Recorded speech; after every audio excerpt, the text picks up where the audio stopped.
Okay, so I've got some nice overcast, pretty good for video. So I'm gonna do a quick overview of what I've got going on here. I plan to make a much more detailed video of this plasma build after I tear it all down and clean up a lot of welds and get it in paint. And then of course the water table, I need to clean it up and maybe get some kind of coating in it as well. But just real quick, I took a basic stainless steel kitchen industry cart. I cut the top table with a hole saw so that it could drop down straight through the top, and then I started the frame from there. It's 2x3 1/8" wall tubing, a little overkill, but you know, wasn't quite sure what I was going to mount to it, or how heavy the water was going to be exactly, or if I was going to do a machining situation with it as well. I don't want a lot of vibration with, you know, lighter duty stuff, so I felt like this was a pretty good one. So, you know, welded it, just quickly tack welded it. There, this top table, now that it's dropping through, can drop and move up height up and down, so it creates a nice little area for my electronics. Underneath the water table, any splashing, it's well protected. The water table hangs out quite a bit of ways away. And then underneath I got room for my welder and of course my plasma torch. The plasma torch I found on the internet through Amazon, and I was looking for blowback, non-high frequency plasma torch. I saw a lot of videos explaining how that high frequency can mess with your electronics and your communication to your servos. And this one advertised on high frequency, had the blowback pilot start. It also has the CNC ports in the rear for the, you know, your controlled signal and your out voltage if you want to do a torch height controller as well. I really wasn't sure how this was going to work out. I was just kind of crossing my fingers. This was $300, so you know, it's $240. I have it hooked up to my dryer outlet. I had built an extension cord for my home brewery system for my heating element, so it was perfect for $240 on 30 amp fuses in the breaker panel. It comes with the nice cord for the 240 out. You wouldn't even want to try to run it 120. It has a 120 adapter, which is interesting. A lot of them have the 110, and then with the 240 adapter, or the 120 with the 240 adapter. And this one is, they don't mess around. They're just pretty much suggesting go right to the 240, which I did. So the next thing was trying to compile all my components for the stepper drivers, stepper motors. Just looking at an Arduino or, you know, Raspberry Pi I could find from somebody for free. Putting all these things together just didn't make sense when I found Openbuilds. So great kit. I went ahead with their Blackbox. Everything is ready to go. They've plumbed everything, wired it for you. It's just ports. You're just basically just tightening screws down on wires, putting it in the right spot. Their interface allows me to run the entire thing away from my garage and away from my laptop or computer here in the garage. Handheld device. It's just brilliant, and it works out great.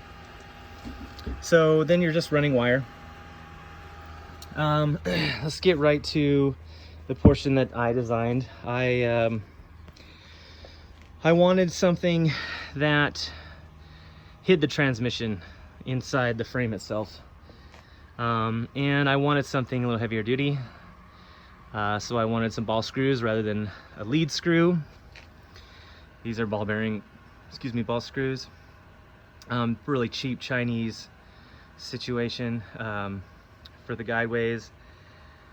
You can find them on Amazon. I mean, it's hilarious. I honestly just built my travel X and Y envelope and Z envelope around what they offered on Amazon, which worked out really well. Limit switches also from Openbuilds are like $6. They're just amazing. You know, I just ran wiring underneath and through everything. I still have some wire cleanup to do. Again, you've got these drag chains from Amazon. They just sell everything. You get it nearly in any size you want. Really simple.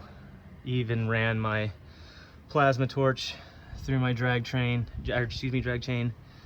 Cleans up really nice. Back in through the y-axis. And eventually I'll run all of my wires and cords up and in through this tubing, including my plasma line.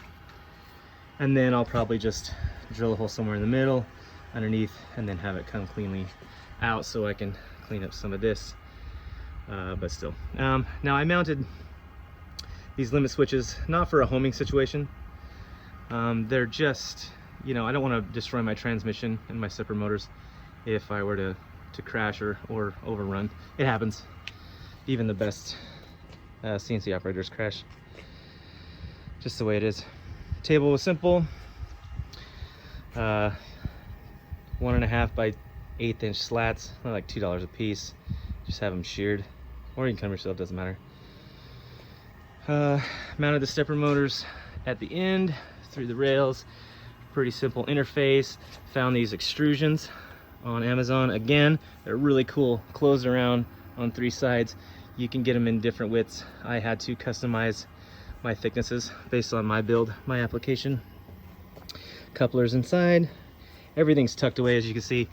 And this tubing I just plasma cut by hand with a straight edge. Did the best I could just to cut away, you know, for my mounting system. Still, I have to do a little bit more, a couple more welds, clean some of this stuff up before paint, but it, you know, it's strong enough. It's fine. The Z-axis pretty simple, same as everything else. It's hidden behind the main plate. This is all aluminum plate that I had on hand. Eventually, I'll be able to remove these top bolts and these bottom bolts as well, and I can pull this entire thing off. I could have a separate unit that houses a spindle if I want to do wood and plastic. I'm curious to see if I can do some light gauge aluminum. That'll come later. That would probably be a little bit beefier, made out of steel, just to absorb some of that vibration. The torch mount, I actually made that with this. Just kind of crudely attached it and then ran it. And it's got a little Openbuilds limit switch back here as well. And then that sends it to the probe. So as it comes, it does its probing, clicks on and off, tells it where it is. This does not have a torch height controller yet. I haven't felt like I've just quite needed it enough. Most of my parts are small. The bigger ones I use, or bigger parts I make, are they run pretty fast, so I haven't had a problem with warpage, especially with the water pan. But again, ball screw mounting blocks, screw right in to the side. I did have to, you know, create some tooling holes to attach some of the things, you know, fit an Allen wrench through it to screw some of the stuff down. But all, you know, fasteners are all tucked away on the inside. Makes it nice and clean, very low profile. Nothing's really sticking out. You get a lot of, even with the water table, you get so much dust just from one little tiny operation. The water table, I use this in my driveway. We have a pottery room in the garage. I just bought a little whip. Bought these great little quick release hose connections. They don't leak at all. Fill it when I'm getting ready to use it, and I just drain it when I'm done. And it takes about 2 minutes. The casters on the cart created a little bit of a wobbly situation, so I designed these little legs. They weld right to the existing legs. They just have an Acme lead screw running through 2 pieces of tubing, Acme nuts, one inside, one on top, welded it together, and now I've got some quick little jack pads that I can just level the table out wherever I want.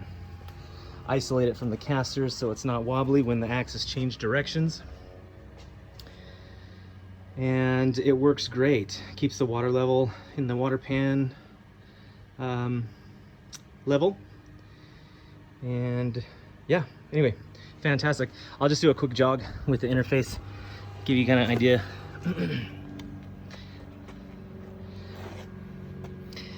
Great product. I wouldn't even bother doing your own.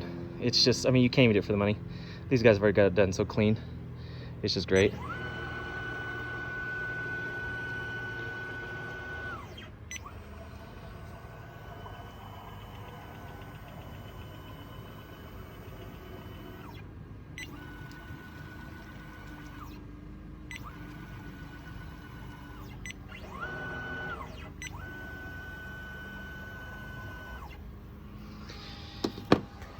Anyway, that's it. I'll try to update this video, give you guys a better insight.